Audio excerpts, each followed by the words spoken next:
कामकाजी बहू। रवीना के 2 बच्चे थे। वो एक बड़ी कंपनी में काम करती थी। उसके ऑफिस जाने के बाद उसकी सास उसके बच्चों को संभाला करती, लेकिन रवीना को इसकी कोई कदर नहीं थी। एक दिन रवीना अपनी माँ से फ़ोन पर कहती है, मम्मी क्या बताऊं, मेरी सास तो बिल्कुल अच्छी नहीं है। वो समझती नहीं है कि मुझे कितना काम करना पड़ता है। एक तो ऑफिस तक का लंबा सफ़र और फिर 9 घंटे लगातार काम। बैठे बैठे तो मेरी पीठ अकड़ जाती है। खुद तो सारा दिन घर में मजे करती है, जब मन करा सोए, जब मन किया खाए। तभी उसकी सास वहां आ जाती है। अच्छा माँ, मैं बाद में आपको फ़ोन करती हूँ। जी मम्मी जी, कोई काम है क्या आपको? क्या हुआ? रवीना बहू, सारा दिन तो तू ऑफिस के मजे लेती है, लेकिन यहाँ ये बच्चे मुझे आराम भी नहीं करने देते। मेरी तो तबीयत खराब हो रही है। तो आपको लगता है कि मैं दफ्तर में मौज करती हूँ?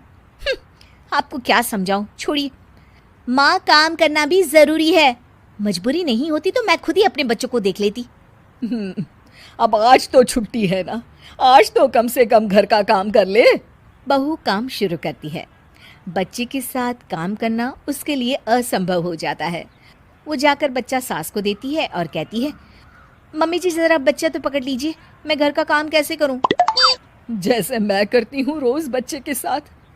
तुझे बताऊं तो तू सोचती है कि कोई बड़ा काम तो है नहीं, बच्चा तो सोता रहता है। अब देख लिया।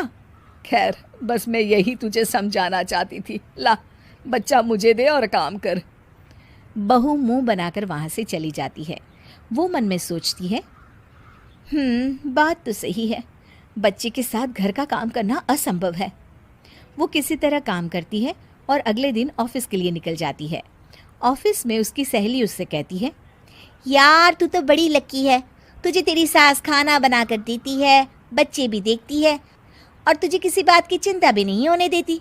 अरे क्या लकी, बदले में मैं उन्हें पूरी कमाई जो दे देती हूँ और अपने बच्चे से दूर रहती हूँ वो अलग। हर किसी को ना दूसरे की प्लेट में ज़्यादा घी दिखता है। जा अपना काम कर। अरे फिर भी ये तो है, यहाँ हमारे बच्चे को मैं क्रैश में छोड़ती हूँ, हर पल डर लगा रहता है कि क्या कर रहा होगा। खैर चल, मुझे क्या। बहू घर आती है तो देखती है कि उसकी सास उसके बच्चे को बड़े ही प्यार से खिला रही होती है। वो माँ को देखकर खुश हो जाता है। बहू मन में सोचती है कि बात तो सही है, सासू माँ सारा दिन काम करती है, मैं ऑफिस से आकर भी काम नहीं करती हूँ। वो सास के पास जाती है और कहती है, माँ जी थक गई आप? और क्या, सारा दिन चक्कर घीनी की तरह पूरे घर में घूमती रहती हूँ और अब उम्र भी नहीं रही। लेकिन चल तू बता, क्या हुआ, कुछ काम है क्या? बहू कुछ नहीं कहती, मुस्कुराकर वहाँ से चली जाती है। लेकिन अगले दिन सुबह सुबह बहू सास से पहले उठकर उन्हें चाय देती है। अरे आज सूरज कहाँ से उगा है, तू पहले उठ गई। चल अच्छा किया, मरने से पहले तेरे हाथ की चाय तो पी ली। चलो अब चलकर किचन में लगूं। माँ जी, आपको आज से काम करने की ज़रूरत नहीं है। काम करने की ज़रूरत नहीं है मतलब? क्या तू करेगी आज से सारा काम? इतने अच्छे तो हमारे नसीब नहीं है भाई। नहीं माँ जी, मैं नहीं करूँगी, ना ही आप करेंगी, बल्कि ये करेगी। तभी वहाँ एक काम वाली बाई आ जाती है। ये कौन है बहू? माँ जी, ये नौकरानी है और आज से सारा काम यही करेगी। मुझे माफ़ कर दीजिए माँ जी, मैं नहीं समझ पाई कि आप थक जाती हैं। आज से आप सिर्फ आराम करिए और मुन्ने के साथ खेलिए। और सास बहू बच्चे के साथ खेलने लग जाते हैं।